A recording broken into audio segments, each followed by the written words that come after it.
ಆದರೆ ಒಂದ್ಸಾರಿ ಮುಖ್ಯಮಂತ್ರಿಗಳು ರಾಜೀನಾಮೆ ಕೊಟ್ಟ ಮೇಲೆ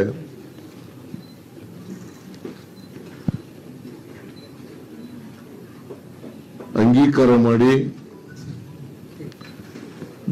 ಮುಂದಿನ ಮುಖ್ಯಮಂತ್ರಿಗೆ ಅವಕಾಶ ಮಾಡಿಕೊಡ್ಬೇಕಾಗಿರ್ತಕ್ಕಂಥದ್ದು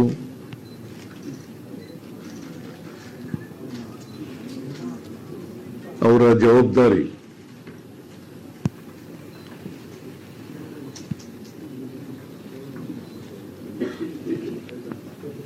ನಮ್ಮ ಪಕ್ಷ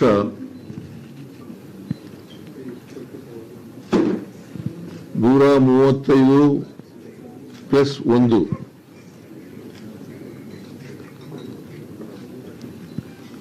ಸ್ಥಾನಗಳನ್ನು ನಾವು ಪಡೆದಿದ್ದೇವೆ.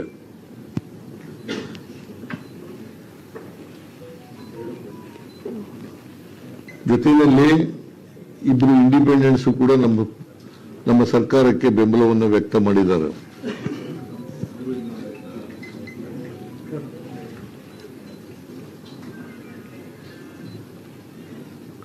ಅದರಿಂದ ನಾವು ಸಂಪೂರ್ಣ ಬಹುಮತದಲ್ಲಿದ್ದೇವೆ.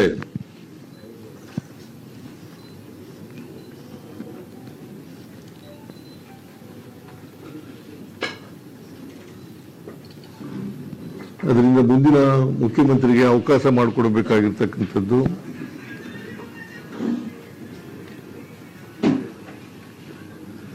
ಸಂವಿಧಾನಬದ್ಧವಾಗಿದೆ ಅಂತಕ್ಕಂಥ ಮಾತುಗಳನ್ನು ಈ ಸಂದರ್ಭದಲ್ಲಿ ಹೇಳಲಿಕ್ಕೆ ಬಯಸ್ತಾ ಇದ್ದೇನೆ.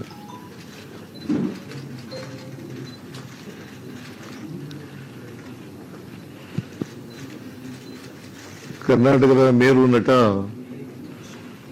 ರಾಜ್ಕುಮಾರ್ ಅವರು ಅಭಿಮಾನಿ ದೇವರು ಅಂತ ಕರೀತಾ ಇದ್ರು.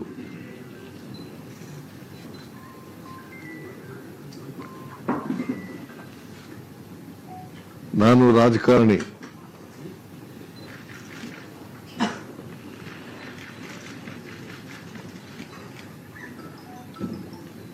ನಾನು ಸಂವಿಧಾನನೇ ನಮ್ಮ ಧರ್ಮ ಅಂತ ತಿಳ್ಕೊಂಡಿರ್ತಕ್ಕಂಥವನು.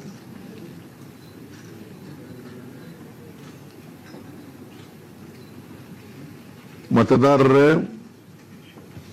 ನಮ್ಮ ಅಭಿಮಾನಿ ದೇವರು.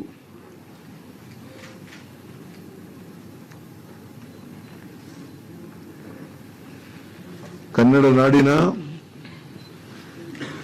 ಕರ್ನಾಟಕದ 7 ಕೋಟಿ ಜನಸಂಖ್ಯೆಯ ಸೇವೆ ಮಾಡತಕ್ಕಂಥ ಅವಕಾಶ ನನಗೆ ಸಿಕ್ಕಿತ್ತು.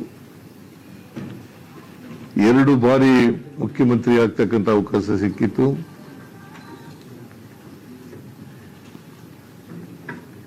ಎರಡು ಬಾರಿ ವಿರೋಧ ಪಕ್ಷದ ನಾಯಕನಾಗ್ತಕ್ಕಂಥ ಅವಕಾಶ ಸಿಕ್ಕಿತ್ತು.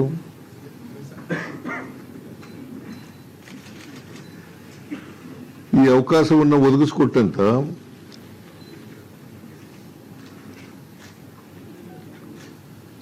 ಸೋನಿಯಾ ಗಾಂಧಿ ಅವರಿಗೆ,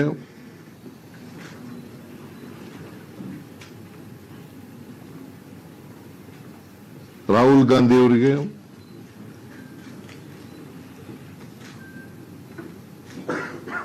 ನಮ್ಮ ಅಧ್ಯಕ್ಷರಾದಂಥ ಮಲ್ಲಿಕಾರ್ಜುನ ಖರ್ಗೆ ಅವರಿಗೆ,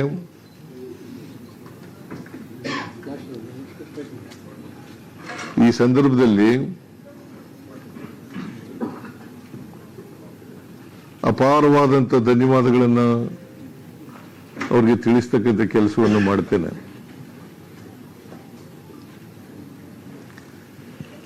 ನಾನು ಕಾಂಗ್ರೆಸ್ ಸೇರಿದ್ದು 2006.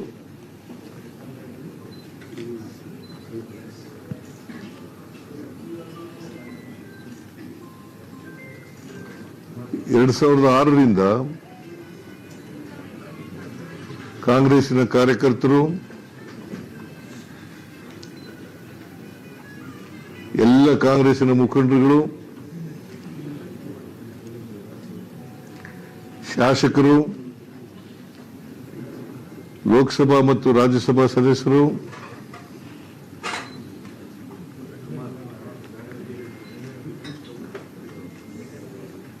ನನಗೆ ಪ್ರೀತಿಯನ್ನು ತೋರಿಸಿದ್ದಾರೆ, ಅವಕಾಶವನ್ನು ಕಲ್ಪಿಸಿಕೊಟ್ಟಿದ್ದಾರೆ.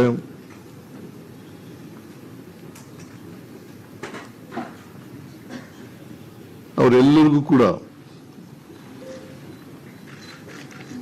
ಈ ಸಂದರ್ಭದಲ್ಲಿ ಧನ್ಯವಾದಗಳನ್ನು ಹೇಳಲಿಕ್ಕೆ ಬಯಸ್ತಾ ಇದ್ದೇನೆ.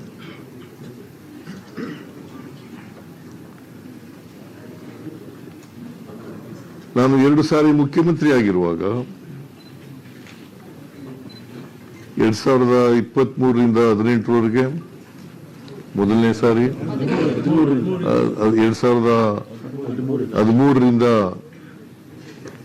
18ರವರೆಗೆ, ಆಮೇಲೆ 23ರಿಂದ ಇಲ್ಲಿವರೆಗೆ,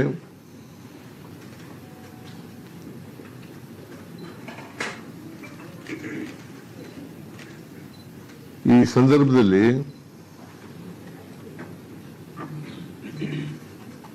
ನನ್ನ ಜೊತೆ ಕೆಲಸ ಮಾಡಿದಂತ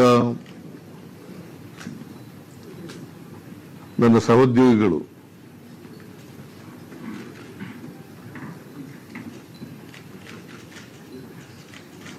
ಅವರು ಎಲ್ಲ ರೀತಿಯಲ್ಲೂ ಕೂಡ ಬೆಂಬಲವನ್ನ,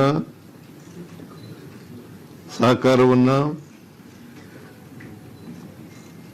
ಪ್ರೀತಿಯನ್ನ ನನ್ನ ಮೇಲೆ ವ್ಯಕ್ತ ಮಾಡಿದ್ದಾರೆ. ಅದಕ್ಕಾಗಿ ನಾನು ಯಾವಾಗಲೂ ಕೂಡ ಚಿರಋಣಿಯಾಗಿರ್ತೇನೆ ಅಂತಕ್ಕಂಥ ಮಾತುಗಳನ್ನ ಈ ಸಂದರ್ಭದಲ್ಲಿ ತಿಳಿಸಲಿಕ್ಕೆ ಬಯಸ್ತಾ ಇದ್ದೇನೆ.